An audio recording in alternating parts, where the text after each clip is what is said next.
Hey everybody, how are you? I am super excited today because we have a guest. It is pretty awesome. So, welcome back to Launch Your Business Live, where we make making money online clear, simple, and successful so that you can build wealth and independence, which I really want you to have. You can also work from home and turn your part-time business into a full-time income. And as you probably know by now, I'm 𝗵𝗵𝗶𝘀 𝗧𝗵𝗿𝗶, and I'm the founder and CEO of 𝗵𝗵𝗶𝘀, a single parent of the 𝗂𝗵𝗿𝗀. I'm going to keep them. Hopefully they'll keep me. And I've been helping small business owners thrive for 20 plus years, and my mission is to do the same for you. So we're going to jump right in here and have a great conversation with Chris. And before I bring him in here, I just it's complicated, right? It's hard and it's exciting and it's overwhelming and it can bring up so much stuff, right? Because it's full of loss, and it's also brimming with all of this opportunity. So there's all of this contrast that exists within this thing we call change.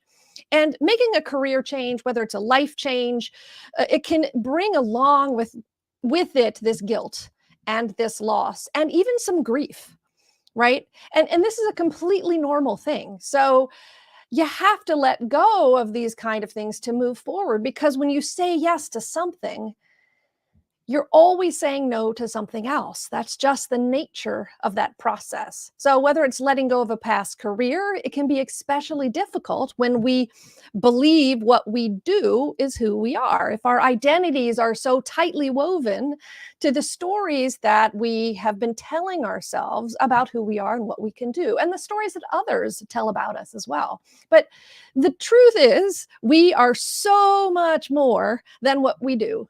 We are so much more than who we serve, or how we serve other people, or whether we fit some societal role, right?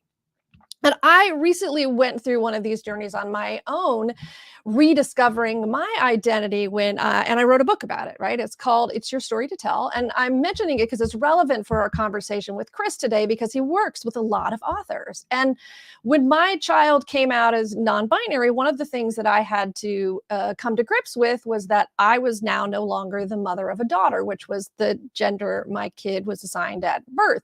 And with that, it opened up all of these questions about who I was and what my identity was and why I called my this, the stories I told about myself. And I ended up writing this book about it, right? And so and I bring that up to say that change requires us to look at it requires us to ask ourselves these big questions. And my guest today, Chris 𝗵𝗵𝗶𝘀, is a seeker, right? And he's a teacher, and he's a champion of helping others find those things in themselves and celebrate their gifts. And he's worked with many to help them embrace change, really to work through it and to find what he calls their life's work. And in many ways, maybe their new life's work, which is what we're talking about today. And as a former teacher himself, he's not only helped others find their own path, but has navigated his own career transitions from being a teacher all the way to being an entrepreneur. So let's bring Chris on in here and start this conversation off. Oh my God, it's Chris. How are you? I am doing fantastic. And who is the guy you just introduced? I want to meet him, whoever that guy is. What an amazing story. He's pretty cool, right? He's pretty cool. Yeah. He is. Look at, you know what? Here's a quick sidebar. That I used to train dogs for the studios. I love them. I absolutely love them. That was part of my journey. We'll get into that when you're ready. But whenever a dog comes on, I'm like, hey, that's a pretty cool trick.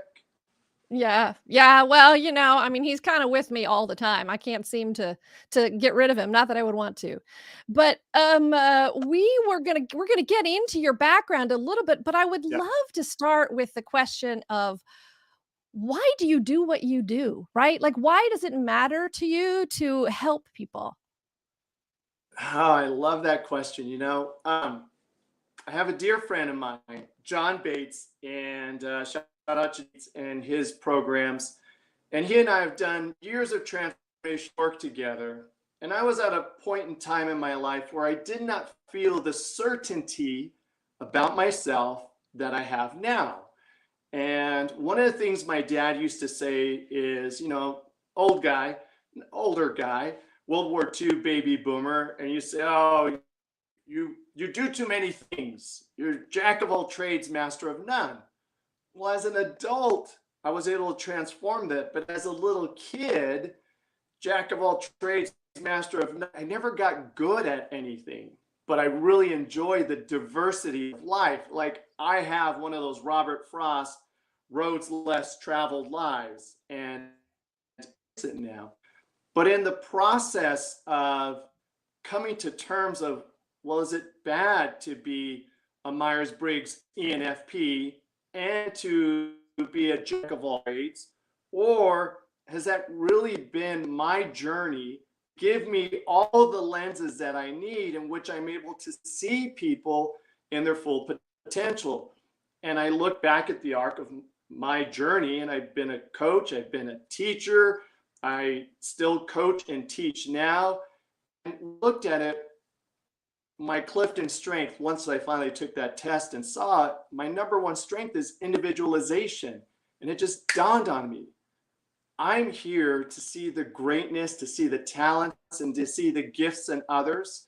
I'm super equipped for doing that. My life journey has been about that, which is to really lift others, to get their light to shine out in the world. And once I learned to own that, then why I do this is because I'm lit up when others are lit up, living their life purpose, their life work out into the world. So a circuitous answer to arrive to everybody's got a gift, they got a talent, and they got a light to shine. And when they shine, they set others free to shine as well. Yeah. Yeah, I think that's really powerful because often the work that we're doing to support other people in so many ways gives back to us, tenfold, right? Because we get to see that change in others. We get to see that transformation. We get to participate in that to us in ways that are just truly powerful. Yes. And I think that's when we, I think it's Gandhi that, I'm going to mess it up a little bit, but says to know God is to be in the service of others. And it really is to know your highest purpose is to be out in the world doing something. Like I tell life work, you could declare something, but don't exist as that which you declare until you take it out into the world and start exercising it, and people begin to see you and hear you and trust you as that. And that's where, to answer your question, or to illuminate on the question, that's the gift that I get, right? Like I feel seen and heard when I'm having others feel seen and heard and gifted and talented. Yeah, that's a really beautiful way to look at that. I know that you have a background as a teacher. I mean, you teach, right? But you also have a background formally as a teacher. Can you, one, tell us a little bit about what you enjoyed about being a teacher, and then what had you make the shift out from that formal teaching profession? Yeah, absolutely. So I started teaching at Cruz. I was the research lab assistant at Long Marine Lab, Go Banana Slugs. And whenever they had the high school field trip days to the Marine Lab, I was the kid, the student that led them around the Marine Laboratory. And I would say, here's the invertebrates, here's the vertebrates, here's the elephant seals, here's this, this, and this. So I really enjoyed that part of leading the science field trip days. And then came the opportunity later on where a track and field position opened up, and I was a decathlete, and I ran track and field throughout high school and into college. And it opened up at a high school, and they knew I had a science background. So they said, do you want to be a substitute teacher? And I said, I'd love to be a substitute teacher for science. And that then led me into finally applying to the Los Angeles Zoo High School, where the two directors said, hey, you know, we think you'd be a good fit for us. And shortly after, I became the science department chair there, where I wrote the science curriculums and was able to teach classes that aren't anywhere else because we were a magnet school. So we didn't have to follow state standards because all of our students exceeded the standards. Like, I was prepping them to be ready to be biologists and veterinarians and ecologists and conservationists. There's no state standards for that. They were far and beyond it. And I loved those years in the classroom. So that's how I made it there. And then finally, we had an extraordinary principal who, when he was ready to retire, he said, if you're young enough to take what you know and to go else, the winds of change have hit public school. Go do that. And I thought, okay, if the advocate for us is leaving, saying, go do something else, I called up my colleagues who I used to coach with, and they said, yeah, we need someone to do the sales. So I went on to do sales for Nike and Under Armour in Southern California and helped to build a territory for co-branding schools, colleges, and executives inside of the Nike and Under Armour brand.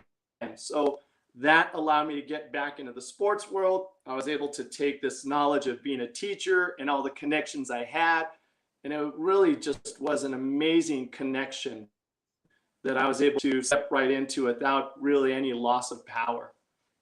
Yeah. Well, it's interesting. Melissa is saying here that she has a story where she was contacted to coach at her local high school as well. So, you know, I also think it's really neat that your principal was early on there saying, hey, you know, things are changing, you know, maybe there's an opportunity for you elsewhere, you know, and I can imagine, and I've heard stories from, because I talked to a lot of teachers and transitioning teachers, that of them talking amongst themselves and feeling like, hey, the winds of change are changing, right? Like, the industry is changing, the opportunities are changing, that, you know, there is a place to be on the outside there. Maybe there is, you know, a different work to be doing. Maybe there is a different calling elsewhere. And you talk a lot about this thing called your life's work, right? And that's a big thing, right? Like this life's work thing, it's like a big thing. It's a lot. Like, and what if you are so burnt out, and right? Like, you're so worn out that you don't even, you know, have a day off, and you don't even know how to discover your life's work, and like, it can feel overwhelming, right? Like, I'm wondering if you could help us understand a little bit about, one, is that okay that you don't know your life's work, right? And do you have to find your life's work in order to have meaning and do meaning and be impactful, right? Yes. So if I'm not looking, I had to capture, because there's a couple answers that go into that. So let's take the teacher transition part for a second. I want to make sure that any who's listening to or ready to work with Marianne or is exploring that, I knew I wasn't a lifer teacher, but I was really gifted to be able to break down very heady material into bite-sized units, modules, lessons that would allow my students to go on and be successful. So that was a gift that I get to use now, because I don't use the genetics book, I don't use the immunology book as my content. It's people's lives. So that is a gift or a talent that you teachers on the other side of this have. And you have it better than the instructional designers, I would say, because you know the nuances and the art of applied teaching. I think that's one of the missing. I think instructional designers are fantastic, but the application of the art of teaching, to be able to get the energy from your people and to watch eyes open up or energy pull back from you, that's what makes a really engaging, great instructor. So on that part, It was a talent that I didn't know I was going to use. Now let's bring in the life work part. I loved being that teacher who taught by day, because I'm a complete science nerd, and you haven't even asked me about that yet, and that's great. Someday we're going to walk the mall together, and I'll be that guy that reads every single sign in front of the dinosaurs like I don't know it. Like, you know, my wife grabs me by the little bit of hair I still have and says, come on, let's go. I loved my science. And then I loved when the 3 o'clock bell rang and I got to go coach. And I say I had to create podium moments in people's lives, whether it was on the track or it was inside the classroom. And watching students walk across the stage was no different for me than watching an athlete step on the podium. And I kept seeing people winning in life. And then the last part is when the pandemic hit, to really reach how life work showed up, is I had an extraordinary pastor. And I would say, hey, pastor, come on, let's just have you go online. No, Chris, this is prior to the pandemic. No, Chris, I love it. People show up on Sundays, I'm good. Pastor, come on, you're so good. Let's just put you online and do some online marketing. No, Chris, pandemic hits. Chris, what do I need to do to go online? Right? So now this rush comes up. But the gift that I was given by this pastor and other colleagues of his was they were a single message. And that message, however we express the divine in us, is do good, be good, leave good, right? And they spoke it in their way. So the gift I was given by working with sacred space leaders was to be a single message that you're willing to plant on that hill and have your life be about that. And I got to see that with the founders of the program that I taught for. They had a single gift. They were both enthusiastic about science and wanted to transform how zoos and communities and students all came together. And that's what created the Zoo Magnet. I took that, evolved that further, and then in retrospect, I got to look back and see life work really is about committing to one thing, putting your flag down, and just delivering that as the expert on it, as the thought leader on it. And, you know, distractions are going to come up, but it's like, there's one thing, this is what I'm going to lean into. And for me, it's that ability to pull for people's life work. What's possible when you live from a life work context? Yeah, no, that helps. And it sounds like, from what you're saying, is that this life work can be a choice, or it can be a calling, or it can be both of those things, right? So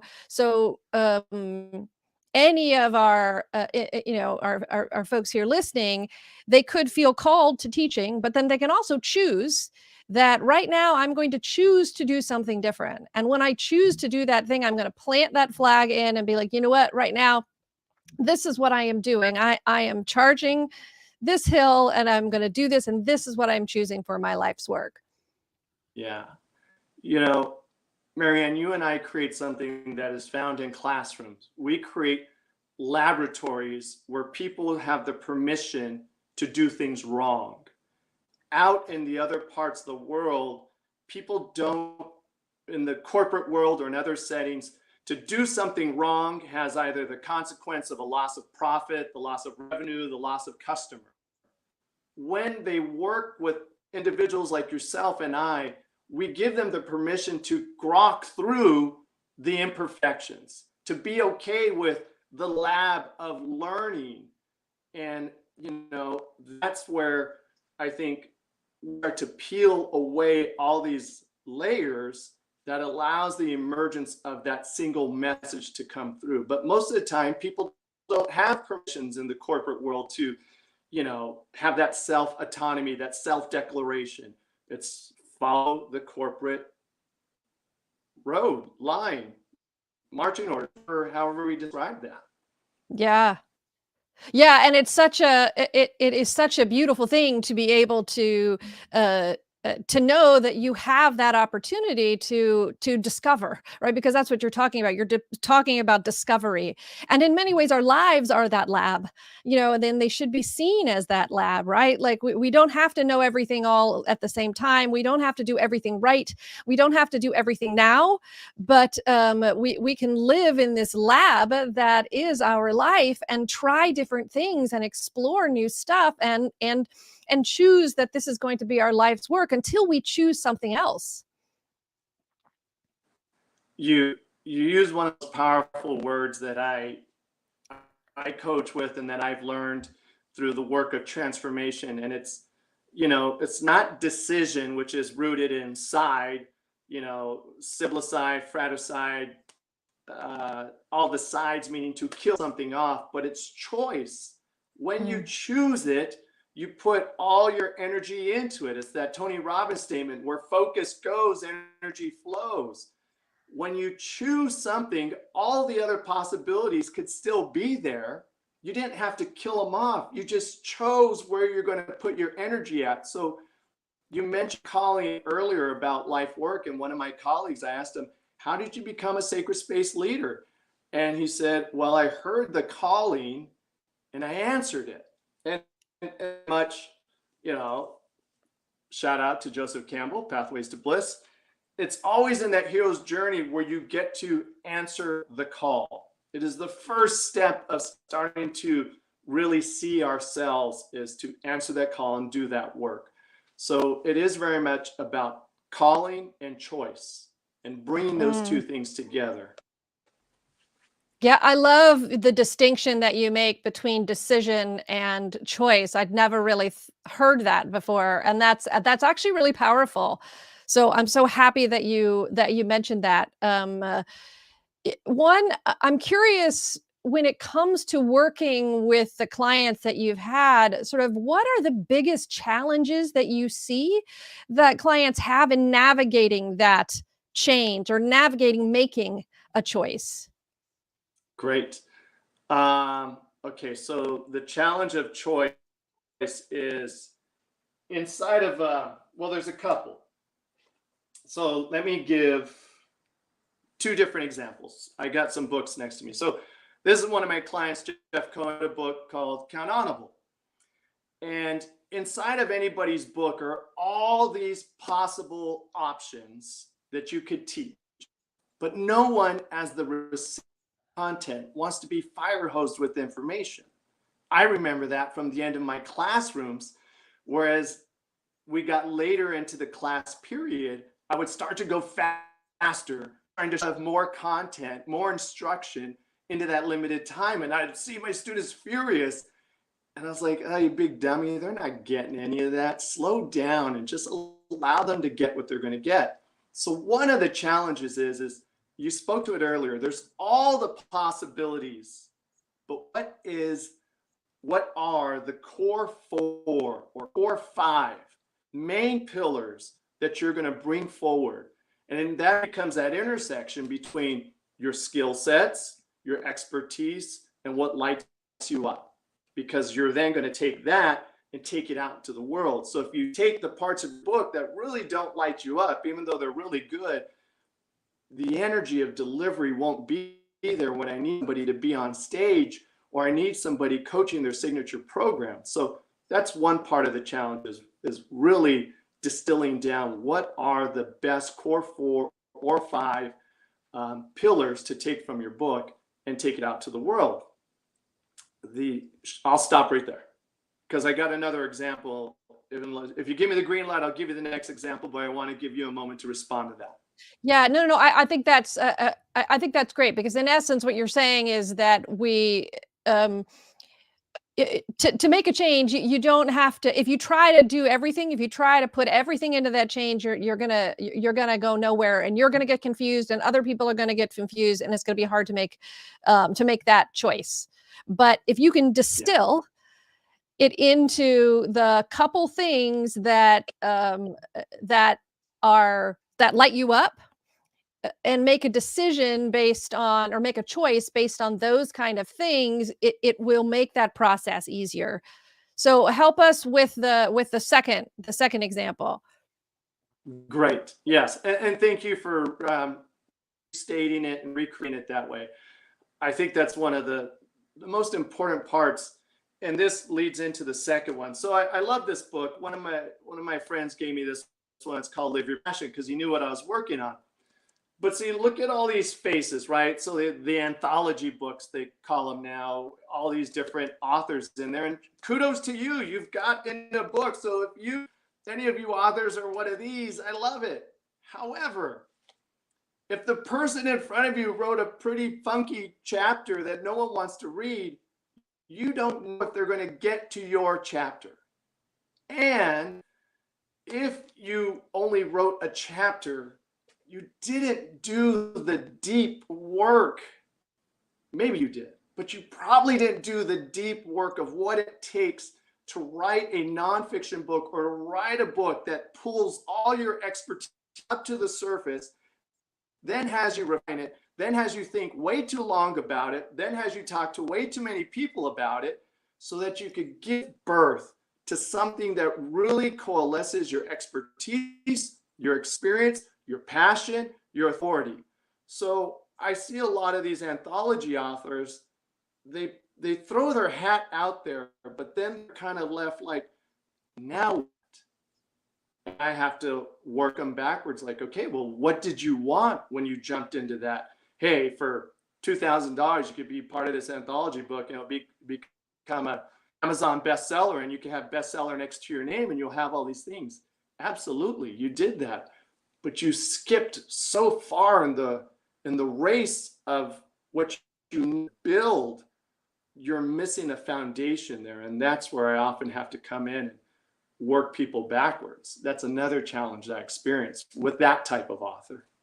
Yeah, no, that makes sense. So for our transitioning teachers, sometimes I think the backwardness of that is true, because they've spent so much time and so much effort and commitment into the career that they have been doing, that they have to let that go, right? Yes. They have to let all of that go to jump into something that is brand new, to make a change that is brand new. So the flip sides of those are absolutely challenging, either jumping into something and not having done the deep work in order to understand the value and the meaning of the thing that you're going into, but also Right. the risk of jumping out of something that you have done the deep work into something that you're like, well, here we go.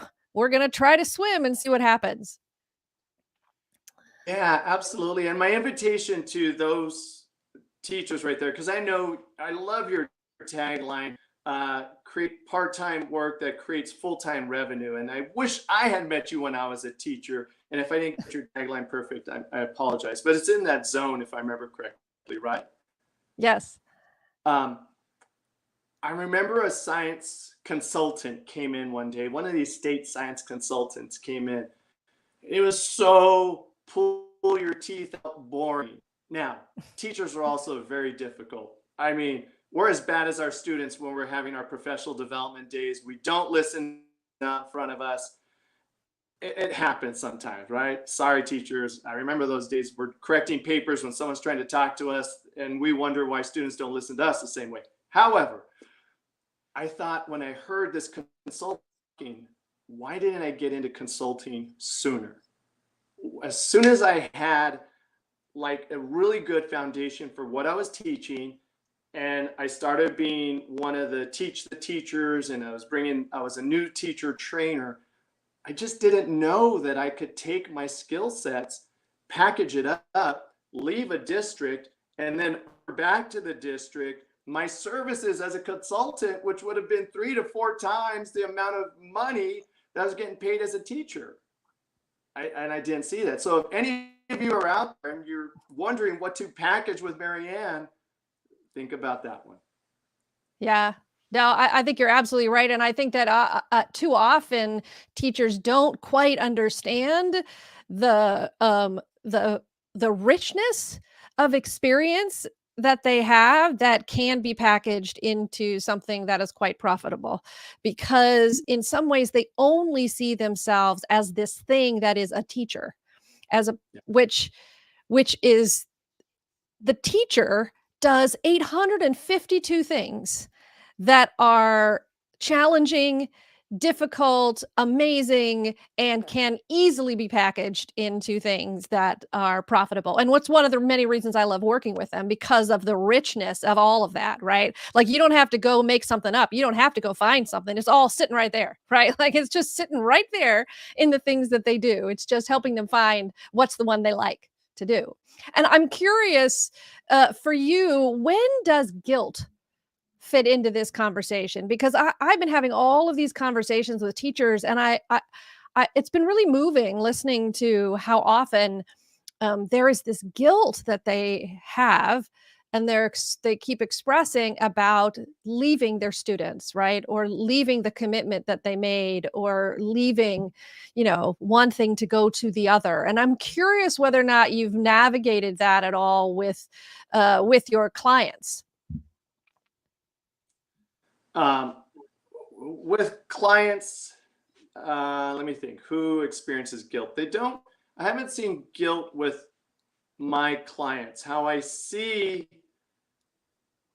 let's break apart guilt. So I'll talk about mine, and that might lead us into, when I left teaching, there was an experience of, what do I do next? Like, thank you. Now it's starting to come through.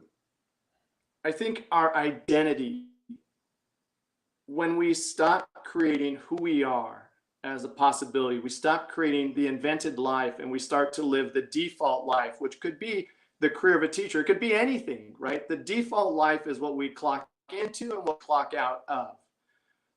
When we become that fish in that water, we forget that we are that fish in that water, and we choose what we're going to do next.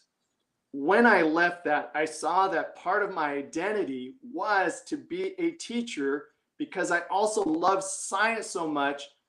I didn't have that expression of teaching. Here I am, my last year was 2015, we're 22. I still have boxes of my favorite science books. I thought for a number of years I would go back and I would consult, or maybe I would teach at the collegiate level, or I would teach internationally or something like. So I kept these books because there was that part of the identity that I was afraid to lose. So as I hear when they talk about guilt, I think there's